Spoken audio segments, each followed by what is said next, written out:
Once you have diabetes, it is such a hard disease to manage and to have treated because these are long-term chronic conditions. Considering that as of September 2018, a record high number of Americans, 40%, are living with diabetes or pre-diabetes,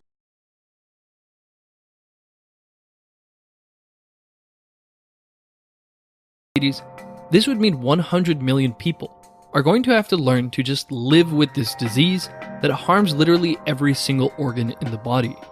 However, British politician Tom Watson recently made a buzz by reversing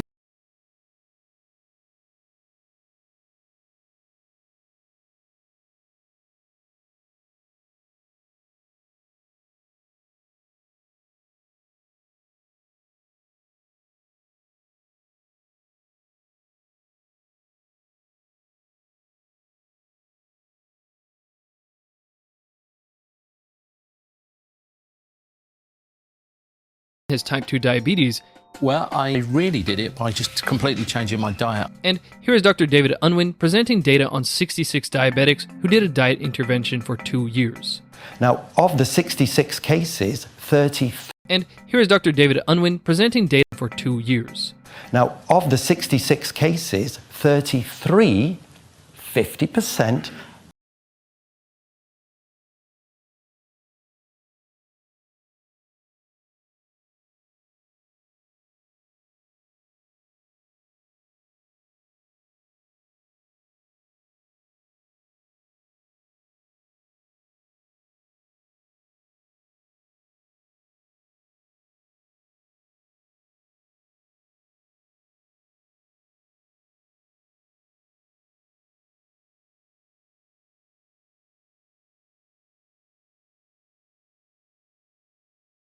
are in remission at 20.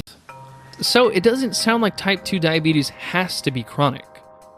This video is about 6 myths that hamper your understanding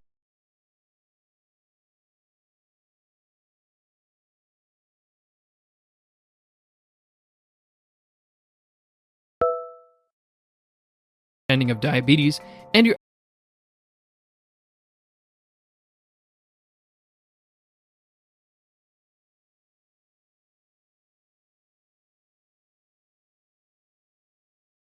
understanding of how to prevent or possibly reverse it. This was myth number 1, that diabetes has to be a chronic. Myth number 2 is the idea that excess calories are the key cause of weight gain, and so we should monitor calories to get a handle on diabetes.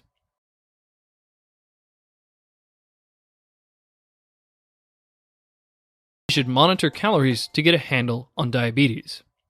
The biggest impact is probably because restaurants are reformulating their menus to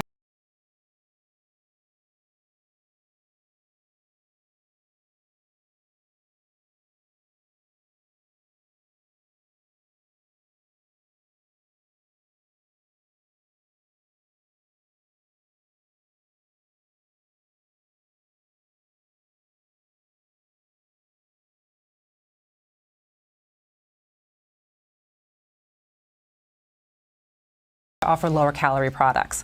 And they're also reducing the calories in newly introduced items that are constantly coming on menus by about 60 calories or 12%. At a population level, if you can extract that number of calories out of the diet, it can actually have a pretty big impact on levels of both obesity risk and diabetes risk. The American Diabetes Association says that because being overweight is a risk for diabetes, calories, but not sugar, are what lead to diabetes. Calories in, calories out. It's a rule of physics, of thermodynamics.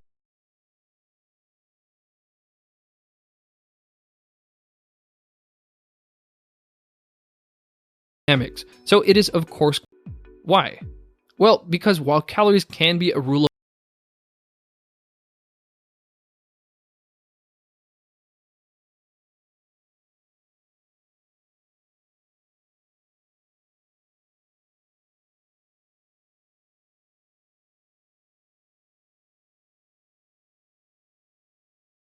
of thumb, they tell you pretty much nothing about hormones.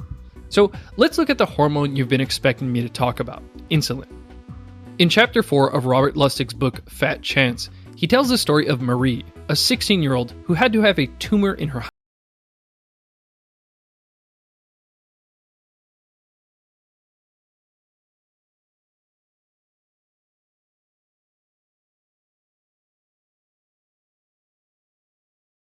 hypothalamus destroyed with radiation. And ever since that procedure, she gained 30 pounds per year and weighed 99 kilos or 220 pounds when Dr. Lustig first saw her. Her insulin levels spiked to incredible heights.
Every time she ate. She had a form of intractable weight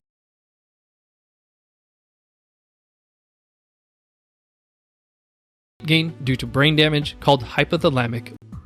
Dr. Lustig put her on a drug called octreotide. According to her mom, after the drug, she stops being hungry on half